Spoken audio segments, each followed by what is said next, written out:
invitados del día hablaremos sobre los bombardeos que ha sufrido Ucrania en todo su territorio. ¿A qué se debe esta contundente respuesta del ejército ruso y las respuestas aéreas? Nos acompaña en nuestros estudios Alejandro Andrade, periodista corresponsal de la guerra, Gianfranco Pinto, doctor de Relaciones Internacionales, y Ariel Saiditú, autor de varios libros aclamados sobre el conflicto ucraniano. Señores, gracias por estar aquí presentes en directo. Hagamos primero una breve descripción sobre los hechos que han acontecido estos últimos días entre la guerra de Rusia y Ucrania. Alejandro, ¿nos podrías explicar por qué ha pasado? En primer lugar, muchas gracias al canal por la invitación. En la madrugada del pasado 8 de octubre se registró una fuerte explosión en el puente que conecta la península de Crimea con Rusia. Las fuerzas especiales ucranianas se atribuyeron la autoridad intelectual y material del atentado y advirtieron que se trataba solo del principio de un conjunto de ataques a puntos claves de Rusia. En respuesta, Vladimir Putin ordenó el lanzamiento de más de un centenar de misiles y drones contra ciudades ucranianas. En este último ataque, que es considerado como una escala estratégica para castigar a Ucrania, resultó afectada gran parte de la infraestructura del país, distribuida en más de una decena de ciudades, y dejó un saldo de aproximadamente 14 muertos y 97 heridos.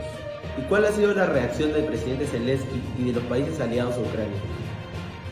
Pues el presidente Zelensky exigió a los estados del G7 aumentar la presión internacional sobre Rusia, y el presidente Biden condenó los ataques de ayer, señalando que estos demuestran la brutalidad de la guerra. El G7, por su parte, convocó para el día de hoy una reunión de emergencia con el presidente ucraniano para discutir la reciente campaña de bombardeos rusos en Ucrania. Se espera por parte de Zelensky la exposición de un informe de las consecuencias de los ataques y un examen de la situación actual. Gracias, Alejandro. A Gianfranco, me gustaría preguntarle qué análisis se puede extraer de estos nuevos acontecimientos que definitivamente repercutirá en el futuro desarrollo de la guerra entre Rusia y Ucrania. Muchos son los golpes simbólicos que ha infligido Ucrania a Rusia, como el asesinato de la hija de Alexander Dugin y el propio derrumbamiento del puente de Crimea, que representa la anexión de la península al territorio ruso. La falta de respuestas contundentes a estos golpes había dejado en entredicho el poderío militar ruso, hasta que hace unos días despertamos con la noticia de la fuerte represalia que sufre la infraestructura ucraniana en muchas de sus ciudades importantes, lo que nos recuerda que estamos viviendo en una guerra, que puede continuar escalando si no se sella la paz pronto. ¿Y por qué consideras que los ataques ucranianos que nombraste son golpes simbólicos y no estratégicos? Porque es muy diferente explotar una bomba que detiene la circulación en un puente durante pocas horas que tomar de hecho el puente, o tomar de hecho la península de Crimea y expulsar a los rusos de ella. Es un golpe simbólico y no estratégico porque es superior al daño que ocasiona la imagen de Rusia en el mundo, que la ventaja exigua puede reportarle esto al ejército ucraniano. Y ahora tendrán que lidiar con las consecuencias de la represalia. Por otra parte, el atentado contra la hija de Alexander Dugin, cuyo objetivo en realidad era el filósofo adepto al gobierno, ninguna repercusión tuvo sobre el gobierno de Vladimir Putin.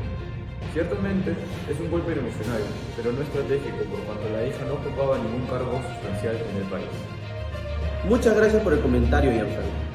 Ahora vamos con Ariel Saiditú, quien nos va a hablar sobre las amenazas de la escala de la guerra y los peligros del uso de armas nucleares.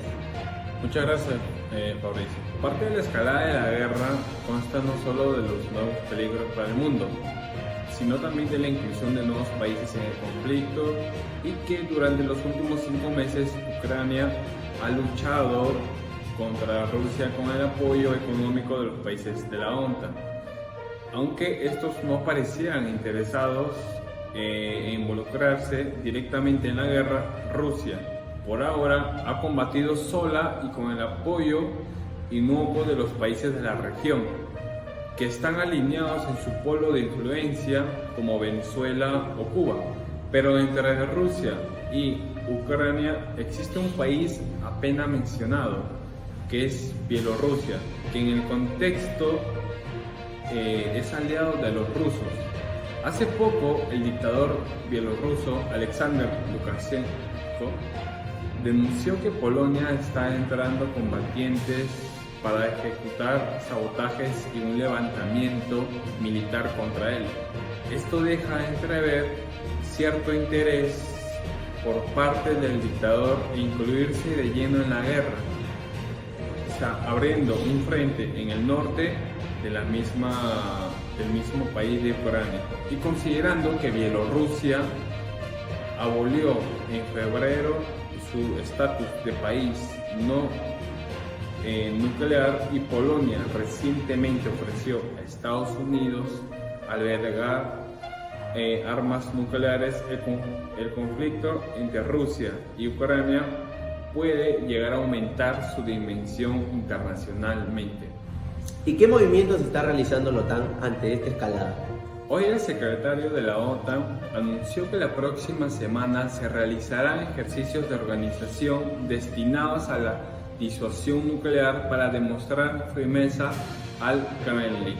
Sostienen su compromiso con la lucha de Ucrania y piensan conservar hasta el final su apoyo hacia la seguridad de Ucrania y los países aliados por los medios que sean posibles.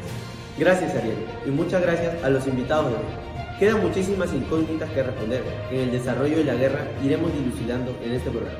Un placer haber conversado con ustedes. Hasta luego.